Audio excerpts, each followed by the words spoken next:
Père éternel, merci, nous te bénissons, nous prions que tu nous parles, que ton esprit nous illumine, nous éclaire, et que Seigneur, tu nous préserves de toute chute au nom de Jésus-Christ. Merci Père éternel, au nom de Jésus, nous avons prié. Amen. Proverbe chapitre 7 au verset 4. Dis à la sagesse, tu es ma sœur, et appelle l'intelligence ton ami, pour qu'elle te préserve de la femme étrangère. La femme étrangère qui emploie des paroles doucereuses. Bien-aimés dans le Seigneur, depuis le temps de Jean-Baptiste jusqu'à présent, le royaume des cieux est forcé. Et ce sont les violents qui s'en emparent. Si tu ne vas pas au ciel, où iras-tu? Si tu rates le ciel, où iras-tu? Le diable est animé d'une grande colère. Et ce qu'il veut, c'est te faire dégringoler de la foi. Ce qu'il veut, c'est te faire chuter de la foi. Parce que il connaît la beauté du ciel, il connaît la gloire indescriptible du ciel. Et ayant été renvoyé de ce lieu, le diable ne veut pas que toi particulièrement, tu puisses y aller. C'est pour cela qu'il mettra sur ton chemin des embûches, des embuscades. Il te proposera des péchés afin de te faire déchoir de la foi chrétienne. Et il propose beaucoup de péchés, il te tentera par beaucoup de péchés, déjà il te tente par beaucoup de péchés, et parmi les péchés qu'il utilise, et que malheureusement, par exemple, pour les gens, les hommes de Dieu, les pasteurs, les leaders, les révérends, l'un des péchés qu'il utilise pour les faire déchoir ou pour les préparer pour l'enfer, c'est l'orgueil. L'orgueil. L'esprit qui à un moment donné fait croire à la personne qu'elle est supérieure aux autres. L'esprit qui à un moment donné fait penser à la personne qu'elle connaît plus que les autres et a une forte estime ou bien a une trop forte perception d'elle-même. Voyant les autres qui l'entourent comme des petits, comme des non-expérimentés, mais se regardant lui comme étant très important. N'étant pas prêt à écouter la parole de Dieu qui sort de la bouche de certaines personnes, parce qu'il les trouve déjà petits par rapport à lui, et il n'y a que 2 ou 3 personnes qu'il considère comme étant supérieures à lui, capables de le nourrir spirituellement, l'orgueil. Plus le Seigneur élève les gens spirituellement, plus il devrait faire preuve d'humilité, parce que tu ne peux pas monter au ciel avec dans ta poche ce qui a fait descendre Satan du ciel. Il faut l'écrire dans le groupe. Il faut l'écrire dans le groupe.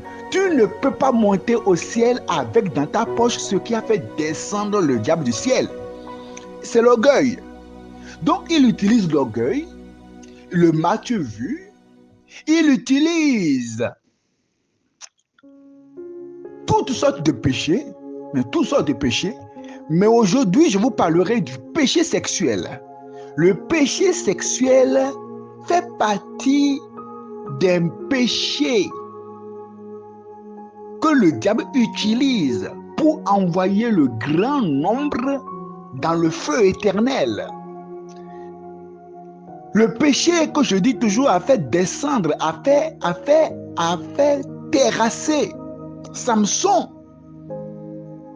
Le péché sexuel qui a fait terrasser Samson, l'homme fort, qui avait un cœur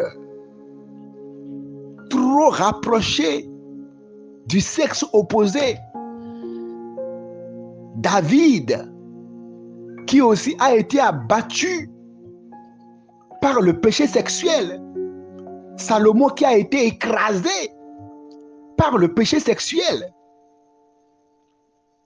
Et toi qui m'écoutes, si tu es encore debout aujourd'hui en tant que fille, en tant que garçon, en tant que maman, en tant que papa, en tant que frère, en tant qu'évangéliste, en tant que pasteur, en tant que leader, tu dois comprendre que le péché sexuel est un péché terrible.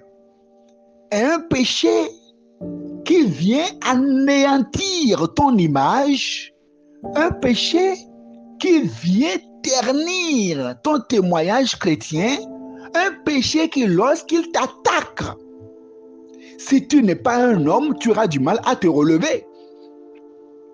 Parce qu'il y a certains péchés, quand on les commet, il ne suffit pas de dire « Seigneur, pardonne-moi » et de continuer.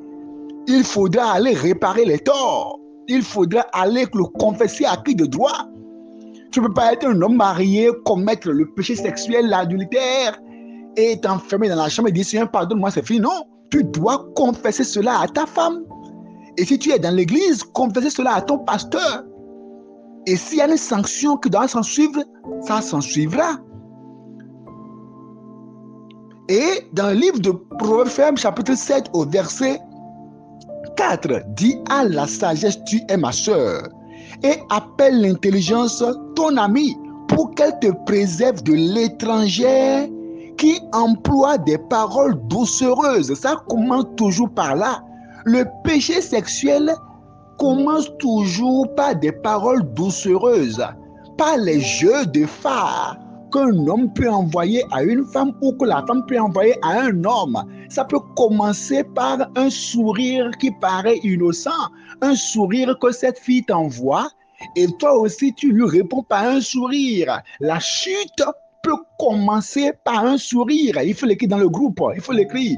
La chute peut commencer par un simple sourire. Oui. La chute dans le péché sexuel peut commencer par un simple sourire. Elle te sourit comme tu lui souris. Et puis après, donc, tu prends son numéro et ensuite, donc, la communication va commencer. Le verset 8. J'étais à la fenêtre de ma maison et je regardais à travers mon treillis. J'aperçus parmi les stupides. Je remarquai parmi les jeunes gens un garçon dépourvu de sens. Un homme qui commet l'adultère, une femme qui est dans une femme qui commet l'adultère, un homme qui est dans l'impudicité, les relations sexuelles avant le mariage. Il y en a qui disent non, quand on a fait là, on s'est vu, on s'est seulement caressé, il m'a caressé, on a tout fait, mais on n'est pas allé au sexe. Vous vous amusez avec le feu. Vous pensez que quoi? Donc, on a tout fait, hein, mais on n'est pas allé au sexe. On n'est pas allé au sexe. Dieu nous a préservés, mais vous avez commis les impuretés sexuelles. L'impureté sexuelle, c'est aussi un péché. Il dit, il passait dans la rue près de l'angle où se tenait une de ces étrangères. Et malheureusement, dans nos assemblées aujourd'hui, il y a beaucoup de jeunes filles qui sont des femmes étrangères, des garçons qui sont des hommes étrangers, et ces hommes qui viennent dans l'église juste dans le but de détruire la vie des jeunes sœurs vierges, de détruire la vie des jeunes sœurs consacrées. Ils sont en mission. Dans nos assemblées, il y en a qui sont des instruments de Satan dans nos entreprises, des gens qui sont des cadeaux sataniques dans nos quartiers et qui sont des distributeurs de sexe, des filles qui sont des distributrices de sexe, des distributeurs agréés des garçons, des distributeurs agréés de sexe et qui sont prêts à coucher avec n'importe quel garçon, n'importe quelle fille. Il y a des filles tellement faciles que tu vas penser que si tu la dragues, elle fera 1 an pour te répondre non. Tu la dragues, mais le soir, elle t'a déjà répondu. Et le lendemain matin, si tu veux déjà, pour aller au sexe. Si tu ne prends pas garde et tu penses que toi tu es en train de t'amuser en causant avec la personne, tu ne comprendras pas par quel chemin tu es passé et tu t'es retrouvé sur un lit d'hôtel. Parce que pendant que tu t'amuses, Satan lui ne s'amuse pas. Pendant que tu plaisantes, Satan ne plaisante pas. Donc, il dit, il passait, le Seigneur appelle les gens qui commettent l'impudicité des stupides. Quelqu'un qui est enfant de Dieu, zélé, qui prie, qui prêche la parole de Dieu, qui fait la fierté de Dieu, mais qui subitement se met à faire des causeries avec une fille sur son portable, et puis il cause de tout et de rien, et puis dans la nuit tardive, il continue à causer de tout et de rien, et puis on s'envoie des stickers de love, on s'envoie des stickers d'amour, on s'envoie des paroles de sentiments, et puis ça commence, la chute commence toujours par la communication. Il faut l'écrire dans le groupe. La chute commence toujours par la communication. Il faut l'écrire. La chute dans les vices sexuels commence toujours par la communication. C'est comme ça, mon frère. La communication est toujours au centre de la chute dans les vices sexuels. On commence toujours par communiquer avec le sexe opposé, et puis on communique, et c'est comme ça que la chute finit par s'opérer. Et il se dirigeait lentement aux côtés de sa demeure. Aujourd'hui, les réseaux sociaux ont facilité les chutes. Les réseaux sociaux ont facilité la descente aux enfers. Les réseaux sociaux ont facilité l'écrasement de la vie spirituelle de plusieurs par la communication, par des communications nocturnes avec le sexe opposé. Tu n'as pas le temps pour lire la parole de Dieu, tu n'as pas le temps pour prier, mais tu as le temps pour rester connecté, pour causer avec le sexe opposé jusque dans la nuit tardive. De quoi parlez-vous si tant? De quoi parlez-vous si tant? Tu es en train d'envoyer, tu es en train de laisser des dépôts de Satan dans ton âme. Ces dépôts qui vont devenir une bombe, qui vont exploser ta vie spirituelle.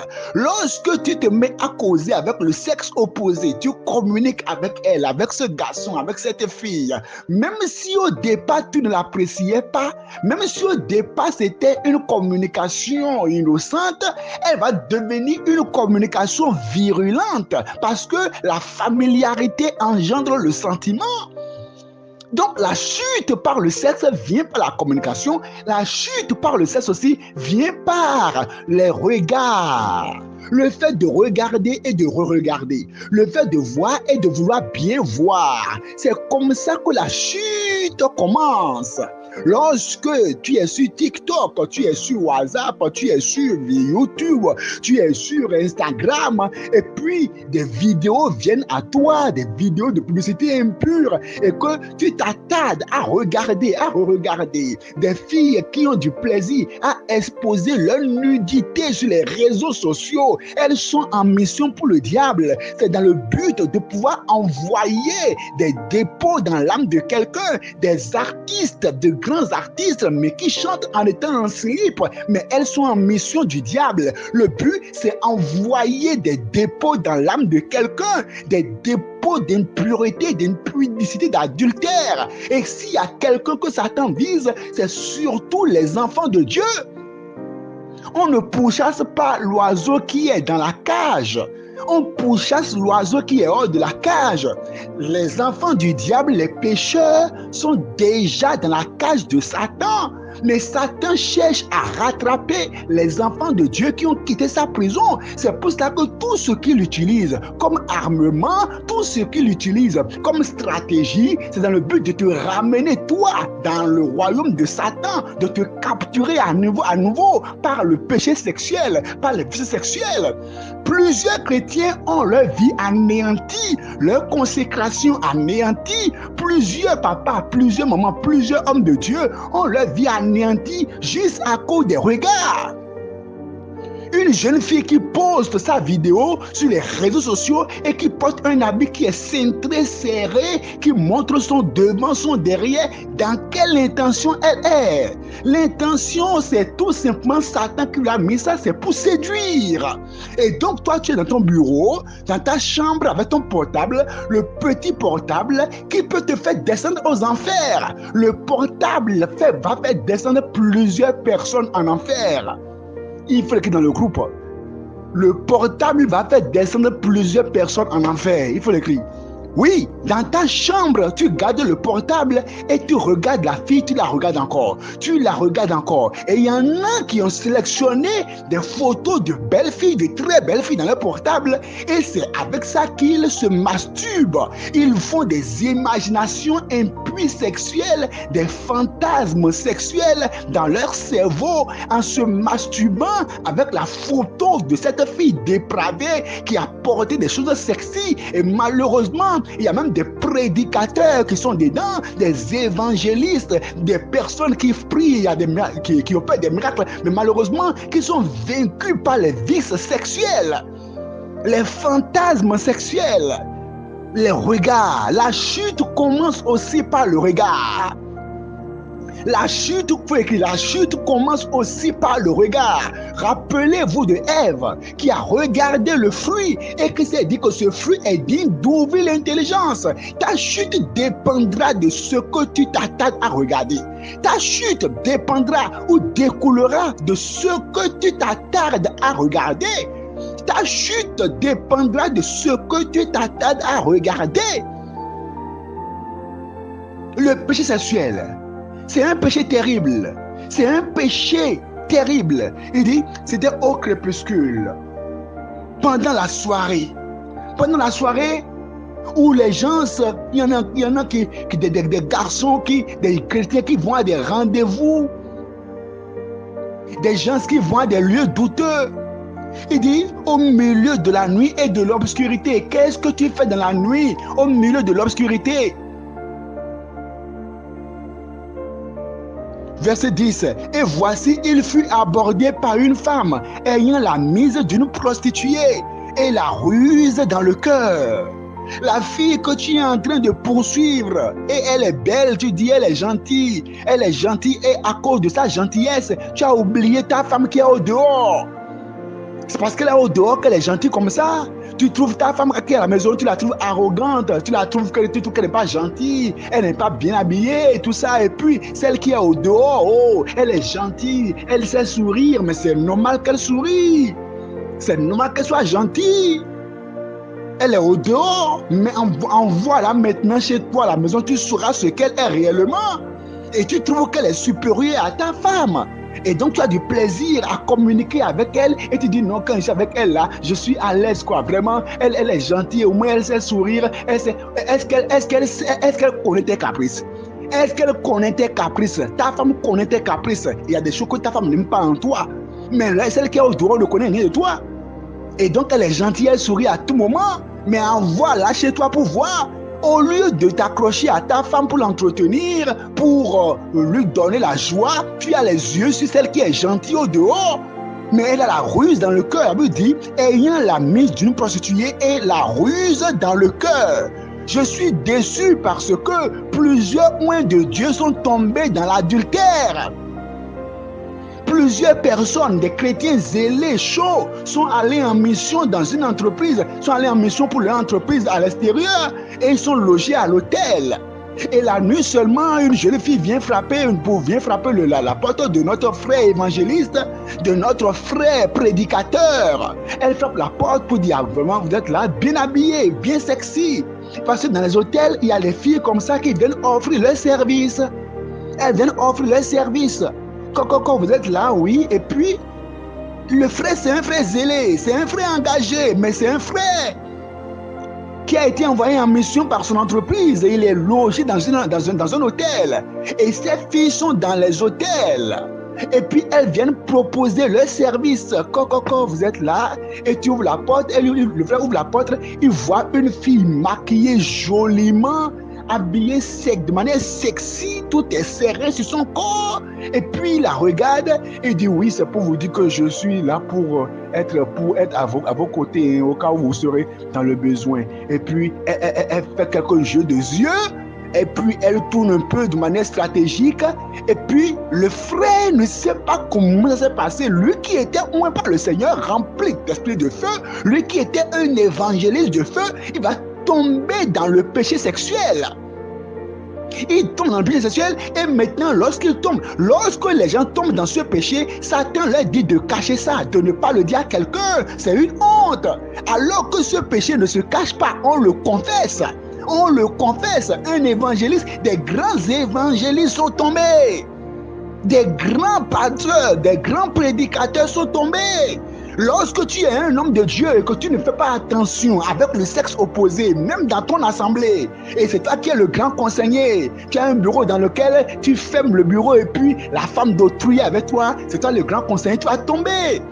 Il y a un homme de Dieu qui a dit que lui, là, son bureau, la porte de son bureau, c'est en vitre. C'est en vitre. Et même quand il est en conseil, les gens qui sont au dehors peuvent le voir en train de parler avec la personne qui est à l'intérieur. C'est vrai qu'il ne peut pas entendre ce qu'ils disent, mais quand tu es même à la salle d'attente, tu peux voir le pasteur qui est dans son bureau parce que la porte est en vitre. Pour se protéger et pour ne pas tomber dans son bureau, il y a plusieurs pasteurs, plusieurs hommes de Dieu qui sont tombés dans le péché sexuel dans leur bureau. La fille est venue comme pour demander conseil au pasteur et puis elle vient, mais elle est superbement habillée à la manière du monde et puis au départ le pasteur même conseillait, mais à un moment donné, il regarde la fille se met à briller à ses yeux, le bureau est hermétiquement fermé. Les surveillants sont au dehors ne sachant pas ce qui se passe à l'intérieur. Et le pasteur va commettre l'adultère avec son membre, avec la fidèle dans son bureau. Il y a plusieurs hommes de Dieu qui malheureusement leur bureau a été transformé en des salles de traitement du péché sexuel. Et il y a plusieurs comme ça qui portent la marque de la flétrissure dans leur propre conscience. Ils savent qu'ils sont tombés, mais ils ne savent pas comment se relever. Le péché sexuel, les regards, le péché sexuel, la familiarité avec le sexe opposé. Tu dois faire attention et ne pas te familiariser trop avec le sexe opposé parce que la familiarité engendre le sentiment. La familiarité engendre le sentiment. Écoutez-moi ceci. Lorsque tu es un homme de Dieu, une servante de l'Éternel, et que tu tombes dans le péché sexuel, comprends que ton auditoire n'a plus confiance en toi. Toi qui étais un grand prédicateur, un évangéliste, une surveillante, un intercesseur, par excellence, quand tu tombes dans le péché sexuel, dans la fornication, dans l'adultère, comprends tout simplement que même quand tu reviens après pour prêcher la parole de Dieu, même quand le Seigneur te restaure, les gens perdent confiance en toi. Les gens perdent confiance en toi. Donc, il faut te garder contre ce péché terrible, ce péché horrible. Il y en a qui ont commis la fornication pendant leur fiançailles. Il y en a qui ont commis la fornication pendant leur fiançailles. Pendant qu'ils sont fiancés et leur mariage est à 3 mois, à 2 mois, les deux se sont vus, se sont embrassés, ont commis la fornication. Mais qu'est-ce qui vous empêchait de vous préserver jusqu'à vous marier? Maintenant, le mariage, c'est dans 2 mois. Les garçons, les personnes concernées ont commis la fornication. Maintenant, normalement, quand on commet un tel péché, on doit aller le confesser au pasteur pour dire on a commis la fornication. Et si le mariage doit être annulé d'abord, ça sera annulé. Parce que vous avez terni votre témoignage. Mais Satan leur dira non, cachez ça. Ne le dites à personne. Qu'est-ce que vous cachez dans votre portable? Quelles sont les vidéos impures que vous cachez dans votre portable? Quelles sont les images sales? Quelles Quels sont les sites douteux de pornographie que tu t'amuses à parcourir? Tu pries Dieu pour dire, Seigneur, utilise-moi. Mais comment tu peux avoir les instruments du péché sexuel dans ton portable et dire, Seigneur, utilise-moi? Comment veux-tu que le Seigneur se serve de toi pendant que tu as dans ton portable les instruments, les objets, les outils du péché sexuel? Ne dis pas non, je ne suis pas allé à l'acte, même le regard. Il dit, quand quelqu'un voit une fille la convoite dans son cœur, il a déjà commis l'adultère. Le péché sexuel est un péché tragique. Et c'est pour cela que dans 1 Corinthiens, chapitre 6 au verset 18, tu dois faire attention et ne pas penser que tu es immunisé contre le péché sexuel. Des grands hommes de Dieu ont commis le péché sexuel avec leurs domestiques. Comment expliquer ça? Des gens qui étaient très loin par le Seigneur, qui prient, et il y a des miracles qui s'opèrent, on entend qu'ils sont tombés dans le péché sexuel avec leurs domestiques. Leurs domestiques.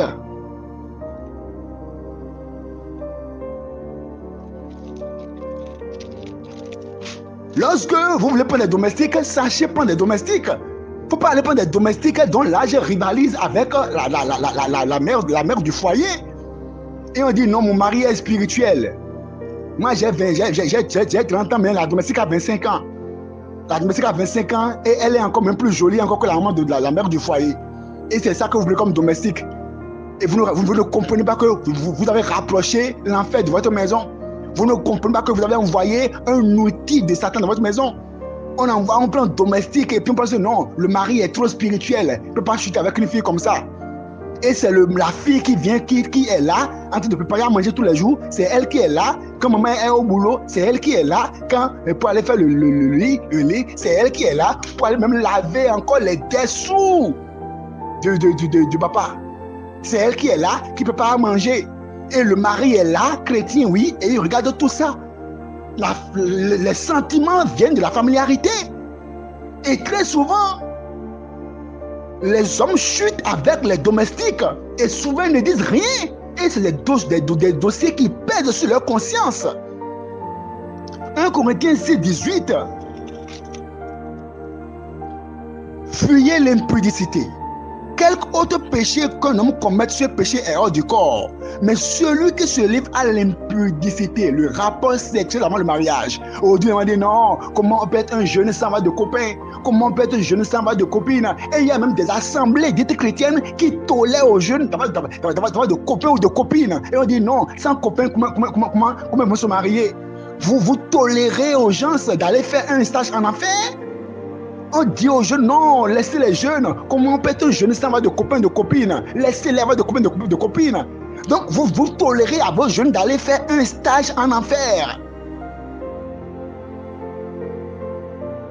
Il faut écrire dans le groupe. Tolérer aux jeunes d'avoir un copain ou une copine, c'est comme envoyer les jeunes faire un stage en enfer. Verset 19. Ne savez-vous pas que votre corps est le temple du Saint-Esprit qui est en vous, que vous avez reçu de Dieu et que vous ne vous appartenez point à vous-même? Verset 10 dit, celui qui se livre à l'impudicité pêche contre son propre corps. Fais attention. Parce que ce péché, quand on le commet, l'image est ternie. C'est pour ça que tu dois t'attacher à la prière. La prière. Et te connecter à Dieu. J'ai vu des grands hommes de prière chuter. Les grands hommes de prière qui pensaient que leur prière est leur protection. Et puis ils prient, mais ils sont orgueilleux. Des gens qui prient, mais qui sont orgueilleux, mais ils chutent de manière drastique. En priant, il faut aussi lire la parole de Dieu. Je serre ta parole pour ne pas pécher contre toi. Je serre ta parole dans mon cœur. Plusieurs sont attaqués par la stérilité parce qu'ils ont commis la fornication, l'adultère, et ils ont commis après l'avortement. Et puis un péché sexuel conduit à beaucoup d'autres péchés. Un péché sexuel peut conduire après au mensonge, peut conduire à l'avortement, peut conduire au meurtre, peut conduire à beaucoup d'autres choses. Verset 13. Elle le saisit de Proverbe 7, verset 13. Elle le saisit et l'embrassa. et d'un air effronté lui dit, je devais un sacrifice d'action de grâce aujourd'hui, j'ai accompli mes vœux. J'ai accompli mes vœux. Quel est l'élément du diable qui est en train de tourner autour de toi? Quels sont les outils de Satan dans ton portable qui sont en train d'attrister le Saint-Esprit et de détruire ta connexion avec Dieu? Cette fille que tu vois qui t'attire, si tu la touches, comprends que tu attristes le Saint-Esprit et tu détruis ta destinée. Plusieurs ont détruit leur destinée par le péché sexuel. Garde ton cœur, garde tes pensées, garde tes regards. Fais comme Joseph. La gloire de Joseph était à un pas. Et Satan lui envoie la femme de Potiphar. Il a rejeté.